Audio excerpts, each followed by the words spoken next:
Cette capsule parle maintenant plus en détail des émotions qui sont vécues par les proches. Il y en a plusieurs.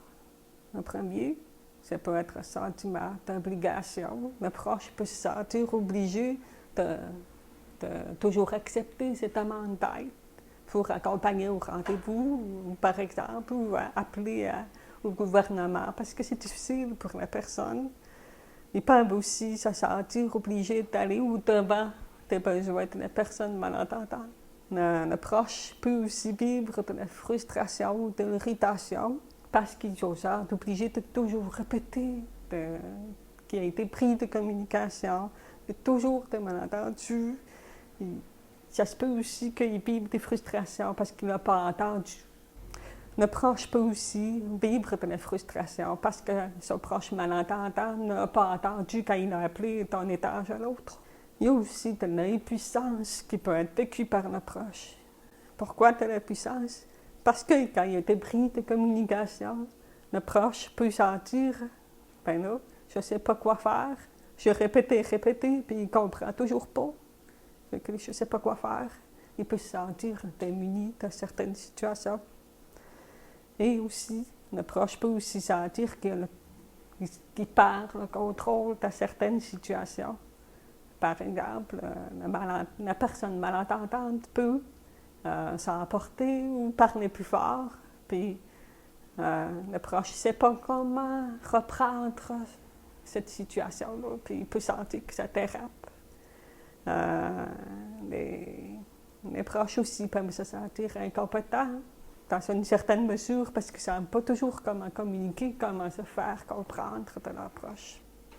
Les proches peuvent vivre aussi de l'anxiété parce que justement, les proches d'une personne malentendante peuvent vivre de l'anxiété parce qu'il peut avoir peur de blesser son proche malentendant s'il annonce sa sûreté à sa place ou s'il fait attention devant quelqu'un qu'il ne connaît pas, comme au restaurant ou au magasin, par exemple. Il peut aussi avoir peur pour sa propre sécurité si son proche malentendant ne l'entend pas. Il peut aussi avoir l'impression de ne pas pouvoir compter sur lui ou elle s'il y a un problème ou s'il faut appeler à une place puis qu'il ne peut pas parce qu'il est trop occupé ou quelque chose comme ça. Fait qu'il peut se sentir un peu comme une charge sur ses épaules. Fait que ça crée une certaine anxiété, un certain stress. Certains proches peuvent aussi vivre de la gêne ou de la honte, justement parce que la personne malentendante peut parler plus fort ou s'emporter ou pas avoir compris dans son contexte ou il faut comprendre vite. Ou il y a des proches qui peuvent vivre une certaine gêne ou une honte, justement parce que quand les proches parlent trop fort dans un endroit quand même relativement silencieux puis que ça attire le regard de tout le monde, le proche entendant, ce qui entend bien, peut ça attire qu'il y a une certaine gêne. Mon proche attire l'attention, puis j'aime pas ça. Puis il peut aussi vivre des frustrations, puis se dire, ben non, je devrais pas vivre des frustrations. Il en vit bien plus que moi. Puis se dire, non, il faut pas que j'en parle. Il pourrait ne pas se permettre de vivre ces frustrations-là. Il y a des proches aussi qui peuvent vivre de la peine ou en deuil aussi, parce que quand il y a une perturbation qui arrive un peu plus tard dans la relation, par exemple, après 20 ans de mariage, il y a comme des habitudes qui se sont installées. Il y a une façon de communiquer qui s'est installée. Il y a des activités qui sont partagées. Puis la sûreté vient changer tout ça. Ça vient chambouler beaucoup de choses, puis ça crée un deuil de la relation comme elle était avant.